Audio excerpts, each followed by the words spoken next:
नमस्कार दोस्तों, Radhe Radhe. Welcome back to your YouTube channel हमारी संस्कृति हमारी धरोहर।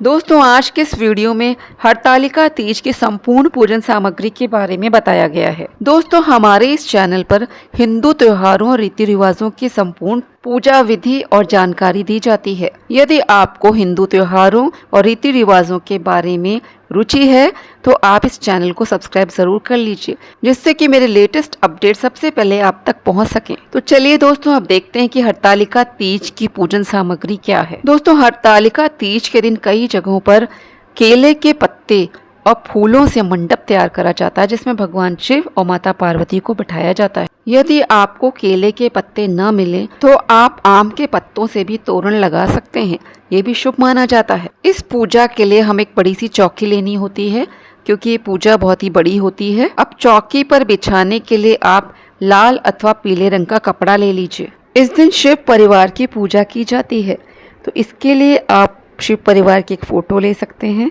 कोई मूर्ति भी ले सकते हैं। किंतु इस दिन पार्थिव शिव परिवार की पूजा करने का बहुत अधिक महत्व होता है। तो हमने यहाँ पर एक शिव परिवार की मूर्ति ली है और यहाँ हमने पार्थिव शिवलिंग बनाए हैं, माता पार्वती बनाई हैं और गणेश जी बनाए हैं। इनका हम आज के दिन पूजन करते हैं। पार्थिव शिव परिवार बनाने की संपूर्ण विधि हमारे चैनल पर दी हुई है, जिसका लिंक मैं डिस्क्रिप्शन बॉक्स में डाल दूंगी, आप वहां से देख सकते हैं। ये मूर्तियां आप बालू से बना सकते हैं, क्योंकि माता पार्वती बालू से शिवलिंग बनाकर तब पूजन करती थी। किंतु बालू से यदि आप मूर्तियां बनाएंगे तो बहुत जल्दी टूट जाएंगी और पूजन में मूर्तियां टूटनी नहीं चाहिए। इसलिए आप बालू और काली मिट्टी मिला के तब मूर्तियां बनाइएगा। इसमें थोड़ा सा गंगा जल भी मिला लीजिएगा। अब हमें देखिए, इस दिन कलश की स्थापना करनी होती है, तो कलश के लिए हम यहाँ पर तांबे या किसी भी धातु का यहाँ पे कलश हम ले सकते हैं। स्टील का कलश आप मत लीजिएगा खाली, और लोहे का कलश मत लीजिएगा। यहाँ हम जिस भी धातु का कलश लेंगे उसके हमें घट पर मौली बांधनी होती है, अथवा लाल रंग का आप दुपट्टा बांध सकते हैं।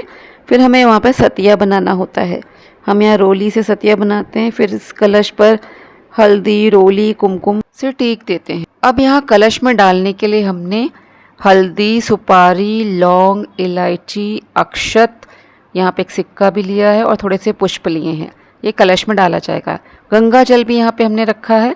कलश में लगाने के लिए हमने 5 ये अशोक के पत्ते लिए हैं।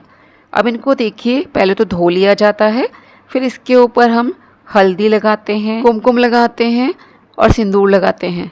कलश में थोड़ा सा गंगा जल डालते हैं, फिर ये सारी सामग्री कलश के अंदर डाल देते हैं। अब कलश में शुद्ध जल डाल के इसको घट तक भर देते हैं। इसके ऊपर एक पात्र में हम अक्षत रखते हैं और यहाँ पे पल्लव लगा देते हैं। इस तरह से हमारा कलश तैयार हो जाता है। इसके ऊपर हम दीपक रखते हैं, इसलिए दीप कलश कहलाता है। अब हम यहाँ पर एक साफ और पवित्र प्लेट अथवा थाली ले लेंगे, इसमें पूजन सामग्री रखेंगे। पीला चंदन रखेंगे, हल्दी, कुमकुम, अक्षत, ये हमने यहाँ पे सफ़ेद अक्षत लिया, पीला अक्षत भी यहाँ पे रख सकते हैं। ये टूटा हुआ नहीं होना चाहिए चावल। हम यहाँ पे चावल ज़्यादा मात्रा में लेंगे। गुलाल, अबीर, भस्म, पीला सिंदूर रख लीजिएगा, ये ऑरेंज कलर का होता है। 3-4 जनेऊ रख लीजिए। जनेऊ यदि नहीं है तो आप कच्चे सूत को 7 बार लपेट कर भी जनेऊ बना सकते हैं।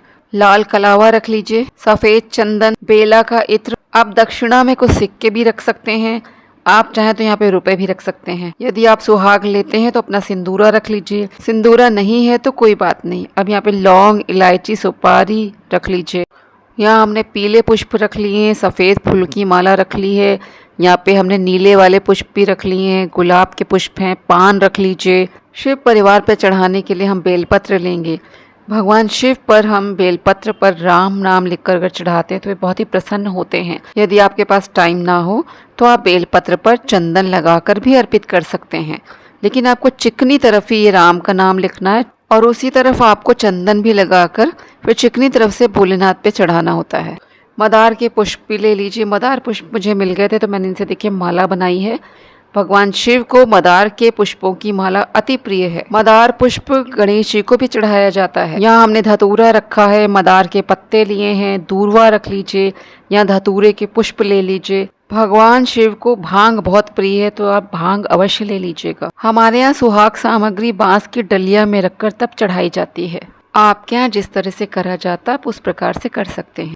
ये दूसरी जगह भी हमने सुहाग सामग्री रखी है, इसे बायना के रूप में दिया जाता है।